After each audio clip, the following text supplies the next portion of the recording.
안녕하세요, 한상기입니다. 오늘 소개해드릴 차는 포드 올류 익스플로러입니다. 익스플로러는 포드의 주력 모델이죠. 특히 국내에서는 포드의 베스트셀러이고 지난 2년 동안 수입 SUV 판매 1위를 한 모델입니다. 익스플로러는 1990년에 데뷔를 했습니다. 그동안의 글로벌 누적 판매는 약 800만 대이고 이 중 740만 대 이상이 미국에서 판매가 됐어요. 그러니까 전형적인 미국 시장용 SUV죠. 현행 모델은 6세대에 해당이 되고요. 올해 디트로이트 모터쇼에서 데뷔를 했습니다. 1990년에 데뷔를 했는데 아직까지 6세대니까 그 모델 체인지 주기가 좀 길죠. 현행 모델도 9년 만에 풀모델 체인지가 됐습니다. 신형 익스플로러는 안팎으로 좀 달라졌는데 가장 두드러지게 바뀐 점은 플랫폼이 달라진 거죠. 새롭게 개발된 뒷바퀴 굴린 CD6 플랫폼으로 갈아탔습니다. 이 플랫폼은 국내에도 출시될 링컨 에비에이터와 공유를 하죠. 국내에는 2.3L 엔진 먼저 출시가 되고요.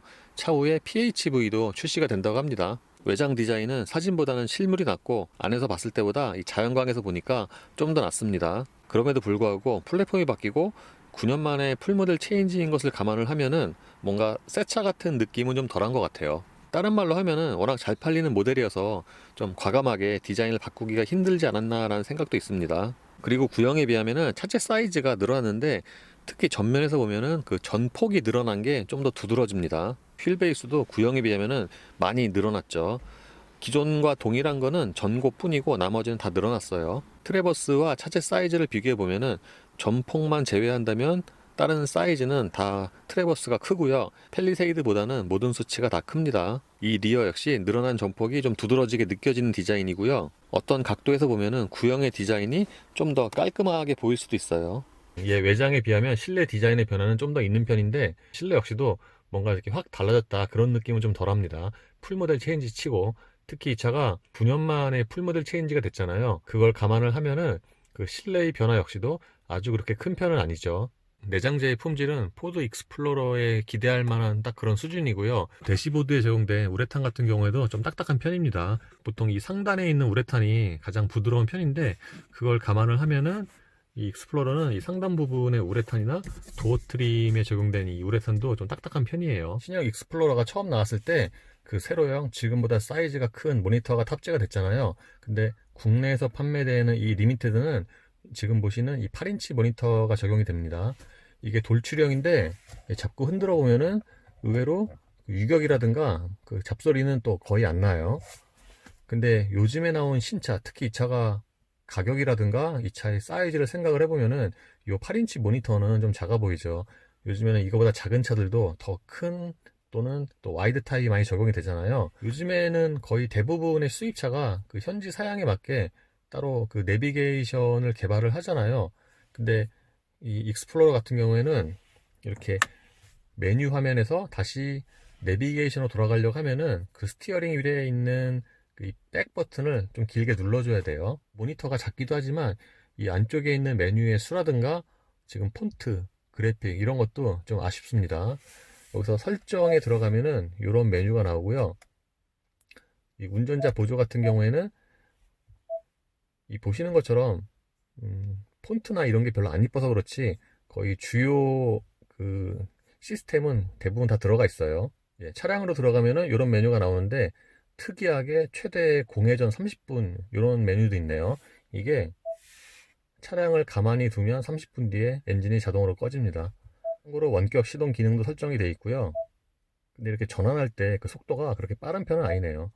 그러니까 센터페시아는 디자인이 조금 특이하죠. 모니터 밑에 이렇게 작은 수납 공간이 있어요. 여기가 보시는 것처럼 이렇게 카드를 넣어도 되지만 딱 핸드폰 보관하기가 되게 좋을 것 같아요. 그 위치도 적당히 높고 그리고 아까 말씀드린 것처럼 이쪽 부분의 그 플라스틱도 전반적으로 좀 딱딱한 편입니다. 지금은 후방 카메라 화면이고요.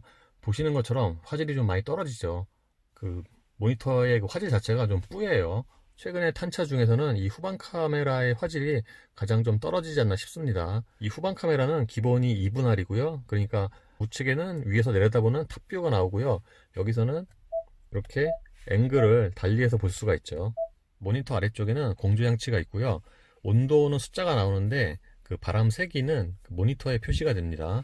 지금 보시는 것처럼 조작은 대체로 직관적인데 그 버튼이 좀 작은 편이죠, 전체적으로. 그리고 1열 모드 양쪽에 통풍과 열선 시트가 있고요. 운전대 열선 기능도 있습니다. 이 커버를 열면은 여기 안쪽에는 꽤 용량이 큰 수납 공간이 있죠. 그리고 USB 단자 하나와 C볼트가 있고요. 그러니까 여기에는 그 용량이 커서 좀 여러 가지 물건을 보관하기가 쉬울 것 같아요. 기어는 다이얼 방식이고요. PRND 이렇게 좌우로 움직여서 기어를 조절을 하죠. 근데 특이한 게 이 가운데에 M이 있어요. 그러니까 수동 버튼인데 보통 여기에다가 P를 넣어야 맞을 것 같잖아요. 근데 이게 M이 있습니다. 그리고 무선 충전 패드는 센터 콘솔 박스 앞쪽에 있고요. 보시는 것처럼 그 가로로 약간 좀 비스듬하게 놓는 방식이에요. 센터 콘솔 박스는 용량이 들어간 입구는 그렇게 크지 않지만 이게 꽤 깊어요. 그래서 생각보다는 그 용량이 좀 큰 것 같아요. 그리고 이 안쪽에는 C볼트 단자가 하나 더 있고요. 운전대는 차 크기에 맞는 사이즈고요.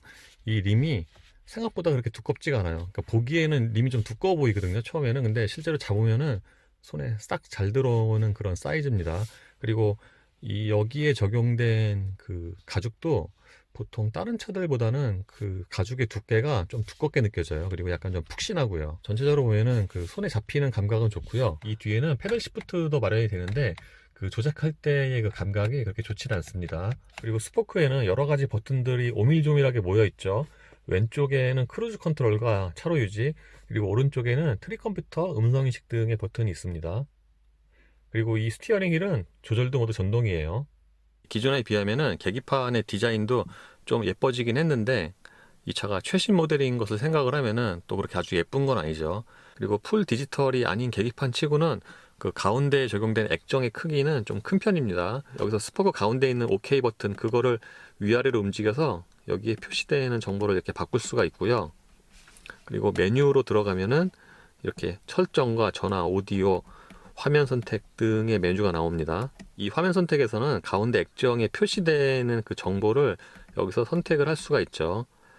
지금 보시는 것처럼 전부 한글화가 된 건 좋은데 그 폰트나 그래픽이 그렇게 예쁘지가 않아요.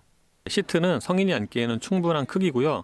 보통 포드차들 보면은 차 크기 대비해서 시트가 좀 작은 느낌이 있는데 이 신형 익스플로러의 시트 크기는 성인이 앉기에도 충분한 수준이에요. 참고로 이 신형 익스플로러는 차 크기가 커지기도 했지만 그 실내에 탔을 때의 그 공간감이라고 하죠. 그것도 좀 더 넉넉해졌습니다. 예를 들어서 구형 같은 경우에는 차는 커도 막상 실내에 앉으면은 좀 좁은 느낌이 있었거든요, 의외로. 근데 이 신형은 차에 타면은 그거보다는 한층 더 공간감이 좋아졌어요. 참고로 이 시트의 쿠션은 좀 부드러운 편이고요. 구형처럼 이 차도 엉덩이가 닿는 부분에 가죽이 좀 울어있죠. 이 차가 사이즈가 있다 보니까 이 도어의 크기도 상당하죠. 유리는 1열만 상하ек 모드 원터치이고요. 도어 포켓의 용량은 꽤 넉넉한 편입니다. 2열에는 3개의 독립 시트가 적용이 됐고요. 가까운 쪽은 최대한 뒤로 미룬 상태고 저쪽 끝에 있는 거는 가장 앞으로 당긴 상태인데 이 가까운 쪽부터 말씀을 드리면 이 상태에서는 무릎 공간이 제가 앉았을 경우에 주먹이 2개하고 반 정도 들어가요. 3개까지는 아니고. 그리고 저 끝에 있는 가장 앞쪽으로 당긴 시트는 저렇게 하면은 주먹이 하나 정도가 들어가죠.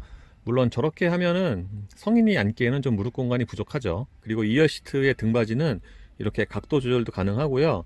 지금은 최대한 뒤로 뉘인 상태인데 이 각도 자체는 꽤 편합니다. 그리고 1열처럼 2열 시트에 적용된 가죽 역시 뭔가 좀 이렇게 팽팽하게 당긴 느낌은 좀 덜해요. 약간 좀 헐거운 느낌. 2열의 경우에는 이 가운데 부분이 아주 높게 솟은 편은 아니어서 가운데 앉아도 그렇게 다리가 불편하진 않아요. 근데 2열의 가운데 시트가 양쪽만큼 그렇게 부드러운 건 아닙니다. 물론 다른 차들의 그 통상적인 2열의 가운데 시트에 비하면은 좀 더 본격적인 시트 같은 그런 쿠션이긴 합니다. 그래서 이렇게 독립된 3개의 시트가 장단점이 좀 있긴 하죠. 지금 같은 경우에는 그 3명이 거의 균등하게 공간을 차지할 수 있다는 그런 장점도 있지만 반면에 지금처럼 이렇게 순차적으로 등받이 각도를 달리 조절을 하면은 양쪽 끝에 앉은 사람은 그 어깨 부분이 약간 좀 간섭이 있을 수 있고요. 그리고 2열 승객을 위해서는 센터 콘솔 박스 뒤에 공조장치와 USB 230 단자가 마련이 됩니다. 지금은 1열 시트를 최대한 낮게 한 상태인데 이 상태에서도 이 신발이 아주 넉넉하게 들어가요. 2열 승객을 위한 컵홀더는 도어 트림에 마련이 되어 있고요. 이 도어 포켓의 용량도 꽤 큰 편이에요. 그러니까 실내 수납 공간은 꽤 잘 되어 있는 편입니다. 그리고 2열 승객을 위한 블라인드도 이렇게 마련이 되어 있고요. 3열은 생각보다 많이 편합니다. 일단 지금 보시는 시트는 그 2열을 최대한 앞으로 당긴 상태인데 이 상태에서는 제가 앉았을 경우에 무릎 공간이 주먹이 하나 정도가 들어가요. 근데 그 무릎 공간이 문제가 아니라 그 시트 자체가 다른 그 SUV들의 3열에 비하면은 조금 더 편하고, 무엇보다도 시트 포지션이 좀 낮아요. 보통 SUV의 3열은 조금 높잖아요. 그래서 약간 껑충하고 시트의 크기도 작고, 그래서 착좌감이나 승차감이 좀 떨어지는데, 익스플로러의 3열은 그거보다는 그 시트의 그 포지션이 좀 낮아서 그런지 좀 더 안정적이에요. 다른 말로 하면은 시트 포지션이 낮은 대신에 그 전방의 시야는 조금 가릴 수는 있어요. 헤드룸도 여유가 있어요. 보통 SUV의 3열은 머리 공간이 좀 부족한 경우가 많잖아요. 근데 이 익스플로러는 머리 공간이 주먹이 하나가 들어가고도 조금 남아요. 그러니까 헤드룸 역시도 꽤 넉넉하죠. 이 차가 시트 포지션이 낮기도 하지만, 보시는 것처럼 이 천장을 이렇게 좀 움푹 파놨죠. 그래서 좀 더 확보를 했습니다, 헤드룸을. 그리고 3열 승객을 위해서는 여기에 컵홀더 하나와 자잘한 수납 공간도 마련이 되어 있어요. 그리고 3열 승객이 밖으로 나갈 때는 이 레버에 있는 버튼을 이렇게 젖히어서 밀면은 이 정도의 공간이 생깁니다. 트렁크의 기본 용량은 515리터입니다. 그러니까 3열 시트까지 모두 사용하고도 이 정도의 그 트렁크 길이가 있으니까 기본 트렁크 용량은 괜찮은 편이죠. 3열 시트는 전동으로 접을 수가 있죠. 가운데 시트는 두 개 모두 다 접는 거고요. 양쪽은 이렇게 하나씩 접을 수가 있죠. 이렇게 가운데 버튼을 누르면은 3열 시트의 두 개가 동시에 접힙니다. 보시는 것처럼 3열 시트를 접으면은 트렁크부터 이 바닥까지 그대로 거의 일자로 이어지죠. 바닥 커버를 열면은 이 밑에 또 추가적인 수납 공간이 있고요. 참고로 3열 시트는 이렇게 세우는 것도 전동이에요. 공회전대 정숙성은 가솔린 SUV에 기대할 수 있는 그런 수준인데, 이게 볼륨이 아주 큰 건 아닌데 그 음색 자체가 약간 좀 디젤 같아요. 근데 전체적으로 보면은 이 정숙성은 평균 또는 평균보다 조금 더 좋은 수준이라고 생각이 됩니다. 그러니까 엔진 방음이 아주 그렇게 잘 된 차는 아니에요. 반면에 진동 같은 경우에는 이 운전대라든가 시트로 전달되는 진동이 조금 있긴 하지만 그렇게 신경 쓸 정도는 아니고요. 굳이 구분을 하자면은 운전대보다는 그 시트, 특히 그 엉덩이 쪽이나 그 등의 하단이 닿는 부분에서 좀 진동이 더 느껴집니다.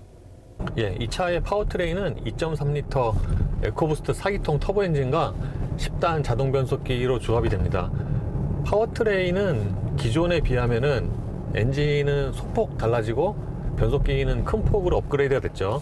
변속기는 기존에 6단이었는데 지금은 이제 10단으로 바뀌었습니다. 제가 아까 동승석에서도 그렇고 지금 운전에서도 가장 크게 느끼는 그 장점은 승차감 같아요.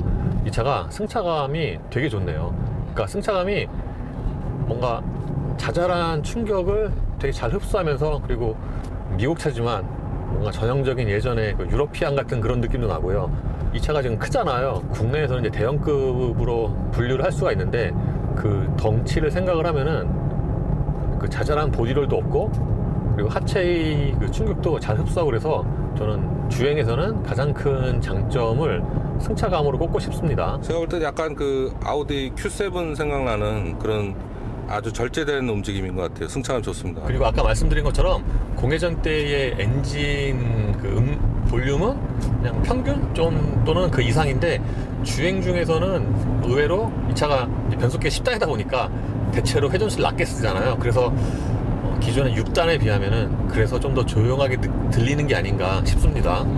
그리고 또 인상적인 게 이게 스티어링인데, 차가 큰데 차선 변경이나 뭐 일반적인 좌회전 우회전 할 때 보면은 그런 그 덩치가 좀 잘 안 느껴지게 되게 민첩하게, 또는 그 운전자가 딱 의도하는 대로 비교적 잘 움직입니다. 그래서 이런 조향 성능, 승차감 이런 거는 이 신형 익스플로러의 가장 큰 장점이라고 말씀을 드릴 수 있겠어요.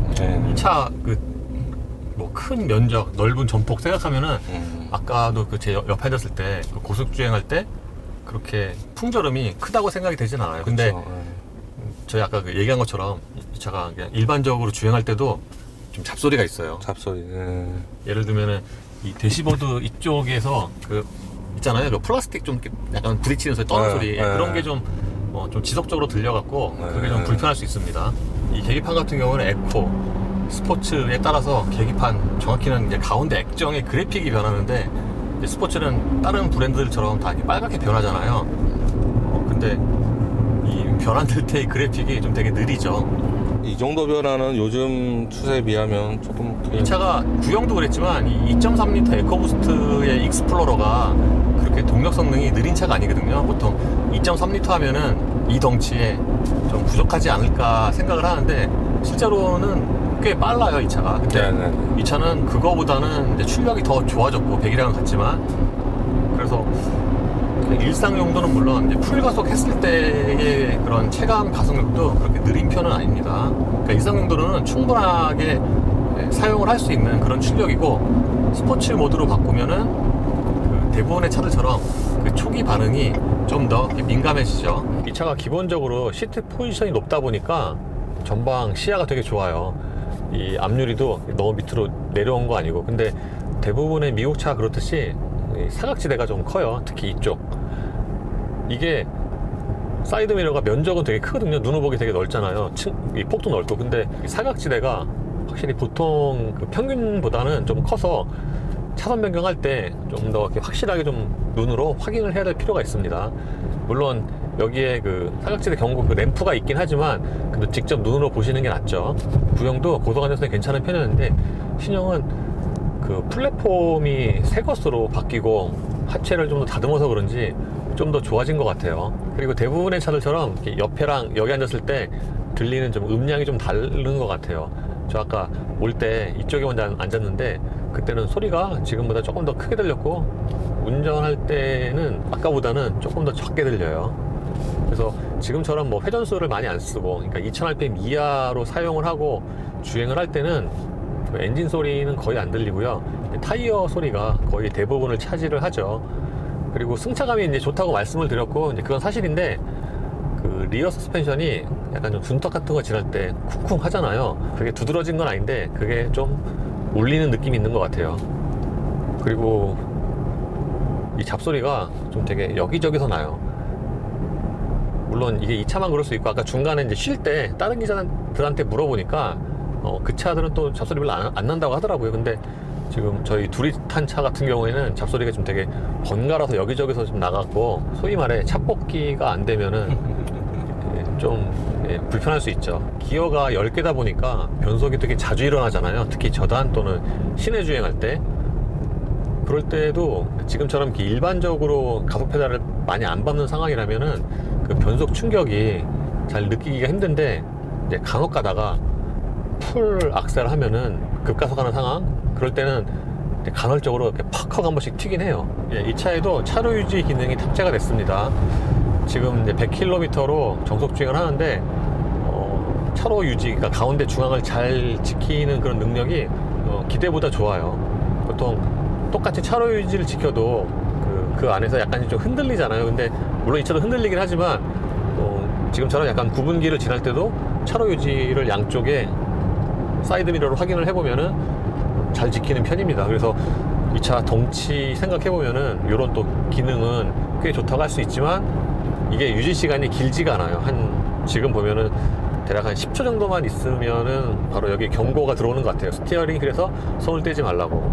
그리고 또 지금은 이 스티어링 칼럼에서 잡소리가 나네요. 오늘 포드 신형 익스플로러를 간략하게 시승을 해봤습니다. 제가 안팎에서는 이게 굉장히 오랜만에 풀모델 체인지된 차 치고는 별로 이렇게 신차의 티가 안 난다고 말씀을 드렸는데, 이 주행에서는 확실히 구형보다는 여러모로 좋아진 것 같아요. 처음에 말씀드린 것처럼 승차감이 가장 괜찮고요. 그리고 전반적인 방음도 이 정도면 뭐 괜찮다고 할 수가 있습니다. 승차 같은 경우에는 이제 가솔린 SUV로서 뿐만 아니라 최근에 샀던 그 SUV 통틀어서도 가장 괜찮은 게 아닌가. 특히 이제 좀 탄탄한 그 하체 그런 느낌을 좋아하시는 분들에는 꽤 마음에 들 것 같아요. 단점으로는 최근에 나온 차지만 좀 되게 올드해 보이는 그런 실내가 있고요. 그리고 엄밀히 보면 편의 장면도 여러 가지 다 갖췄어요. 근데 이런 모니터나 그 안에 있는 메뉴가 좀 되게 좀 옛날 것 같죠. 그리고 무엇보다도 이 차가 역시나 좀 마감이 좀 떨어져요. 저기 같은 데도 보시면은 저희가 약간 지금 눈으로도 틈이 벌어져 있는데 손으로 이렇게 만지면 금방 이렇게 보이죠. 그리고 이쪽에 그 본닛 여는 그 고리도 레버도 그 안쪽에 보면 약간 좀 거친 면이 있어요. 그래서 이런 부분은 단점이라고 할 수가 있겠습니다. 익스플로러가 한창 각광을 받을 때와 지금 신형이 나왔을 때는 뭔가 환경이 좀 달라졌죠. 그때는 거의 익스플로러의 동무대였는데, 왜냐하면 이 정도 사이즈의 가솔린 SUV가 거의 없었죠, 이 가격대에. 근데 지금은 뭐 트래버스도 있고 가성비 되게 괜찮은 팰리세이드도 있고, 그래서 과연 그때만큼 익스플로러가 선전을 할 수 있을지는 조금 의문이 되긴 합니다. 딱 그 부분인 것 같아요. 일단은 경쟁 환경이 예전 같지가 않고, 그래서 소비자들 눈높이도 되게 높아졌고, 앞으로 익스플로러가 어떻게 좀 선전할지는 약간 미지수인데, 지금 그러니까 이 신형 익스플로러를 포드 코리아가 어떻게 포장을 하느냐, 거기에도 좀 관건이 있을 것 같고, 사실 그 부분이 좀 그 부분을 잘하는 브랜드들은 판매도 되게 좋잖아요.